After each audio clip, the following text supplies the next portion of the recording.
di jalan Allah. Ini Masjid Enam Syuhada lagi dikunjungi sama Ketua Hilmi.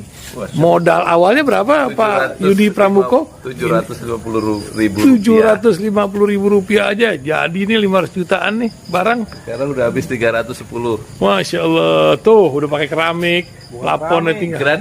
Granit tuh kayak marmer. Tuh, Masya Allah nih, sampai juga kita ke sini. Masjid Enam Syuhada, ngapa namanya Masjid Enam Syuhada, Ya, Pak Yudi? kita mau mendokumentasikan perjuangan dakwah nama anak muda pengawal Habib Rizik Syihab itu. Masya Allah. Yang dibunuh sama orang jahat di kilometer 50. Kilometer 50 ya. Itu kan simbol memperjuangkan dakwah itu kita harus memberikan segalanya untuk Islam kan ya, untuk Masya dakwah Islam. Allah. Dan nama anak muda itulah yang sudah memberikan segalanya untuk Islam. Masya Allah. Apa nanti nama pemuda itu ada juga di sini mungkin diterapkan? Mungkin namanya 6 syuhada. 6 syuhada itu, Iya, 6 syuhada dipasang di sini, 6 syuhada. Bipali, apa yang dikomentarin dari ini semua, Bipali? Masya Allah, luar biasa. Dari uang 700.000, kalau pengen ternyata bisa. Bisa. Allah kirim. Tuh, bisa. Ya, Masya. dengan masuk satu gang kecil, tapi Bapak ini luar biasa. Kecil tuh. Oh, Masya Allah ya. Satu call aja. Masya Allah. Perjuangan Pak Yudi Pramuko, YouTuber sejagat paling tua. Tertua di semesta. Tertua di semesta. Masya Allah.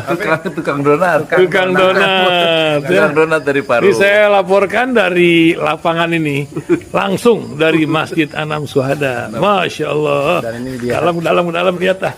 Tuh lihat tuh masjidnya, tuh imamnya di situ tuh. Malam-malam lagi kita. Masya Allah. Masih kurang nih.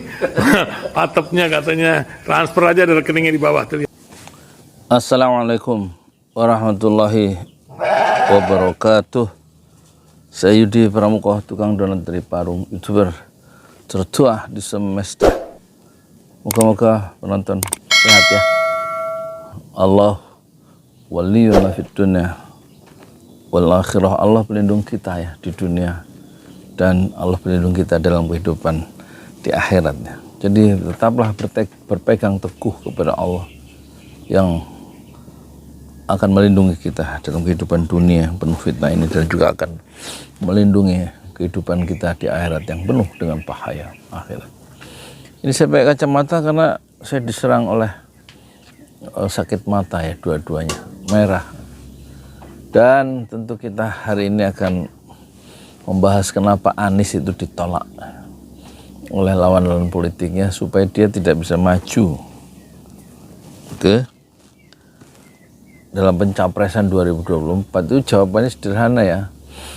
Kalau kita lihat wawancara dia dengan wartawan ABC Australia, itu kan yang sudah dimuat juga di Ojo Lali, itu kan kelihatan tuh Anies itu predictable ya, bisa diprediksi maunya itu apa. Satu, soal pertumbuhan ekonomi misalnya, growth. Itu kan pertumbuhan ekonomi bisa melahirkan disparitas yang tinggi, ketimpangan ya. Tapi Anies ingin pertumbuhan itu sekaligus ekspansi, jadi bukan hanya pertumbuhan tapi pemerataan. Angka-angka yang tumbuh itu tidak mencerminkan pertumbuhan itu dinikmati oleh seluruh wilayah di Indonesia. Itu kan jelas ya, maunya Anies adalah pertumbuhan dan masyarakat di setiap jengkal di Republik ini menikmati pertumbuhan itu. Tidak hanya sekelompok elit yang kemudian tumbuh pesat sehingga angka-angka itu begitu tinggi pertumbuhan ekonomi, tapi sebenarnya dalam kenyataannya yang terjadi selama ini, masyarakat itu banyak yang ketinggalan, tidak menikmati hasil-hasil pertumbuhan ekonomi yang tinggi, katakan begitu. Itu yang pertama. Jadi dia ingin perluasan, expanding ya, perluasan atau spektrum masyarakat itu yang seluas-luasnya bisa menikmati pertumbuhan ekonomi kalau dia jadi presiden kan gitu. Dan yang kedua, dia kembali ke konstitusi. Dan tugas pemerintah, tugas negara adalah melindungi segenap tumpah darah Indonesia yang sekarang tampaknya tidak dilindungi karena banyak pencurian-pencurian dan dibiarkan ya. pencurian itu mengalir, kekayaan itu mengalir ke luar negeri, dan negosiasi ulang itu tampaknya akan menjadi pekerjaan yang sangat berat ya bagi Anies ya, karena harus berhadapan ya dengan pemodal-pemodal besar yang sudah terikat janji kontrak yang cukup lama yang harus diteruskan terhadap Anies, tapi kontrak-kontrak internasional itu akan dihadang oleh Anies ya, karena dia ingin melaksanakan janji-janji proklamasi, katakan begitu ya, yang sudah diucapkan ya, untuk melindungi segenap tumpah darah Indonesia yang sekarang tumpah darah Indonesia itu tidak dilindungi ya, tapi dicolong ya sama orang-orang itu yang bekerja sama dengan antek-antek di dalam negeri, ya, orang-orang Indonesia sendiri yang sudah mengabaikan konstitusi.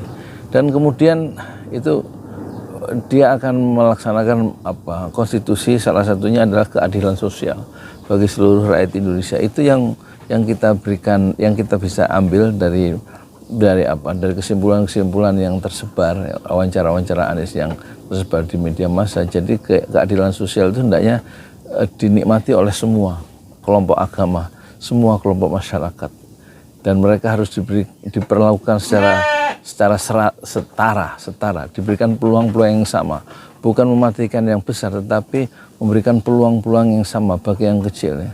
Jadi yang diperlukan adalah bukanlah proteksi untuk yang kecil, tetapi yang kecil itu diberikan semacam peluang yang sama sebagaimana yang besar itu diberikan peluang-peluang yang sama untuk tumbuh ya secara adil, dan keadilan itu bisa dinikmati oleh seluruh kelompok masyarakat, dan keadilan itu bisa diberikan kepada seluruh kelompok-kelompok di dalam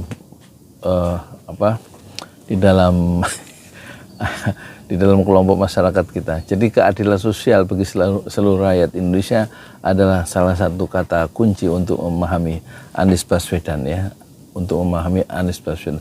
Ada penampakan ya.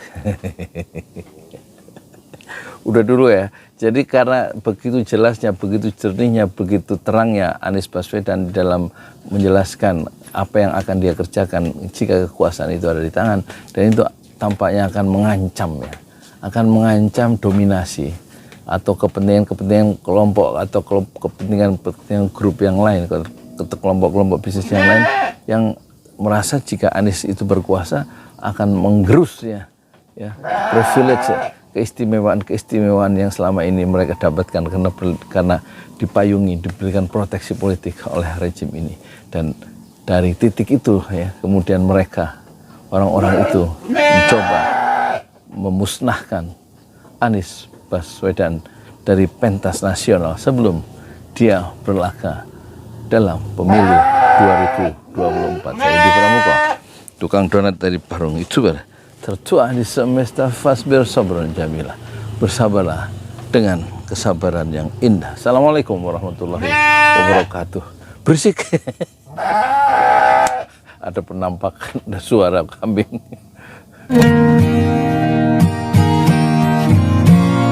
Thank you.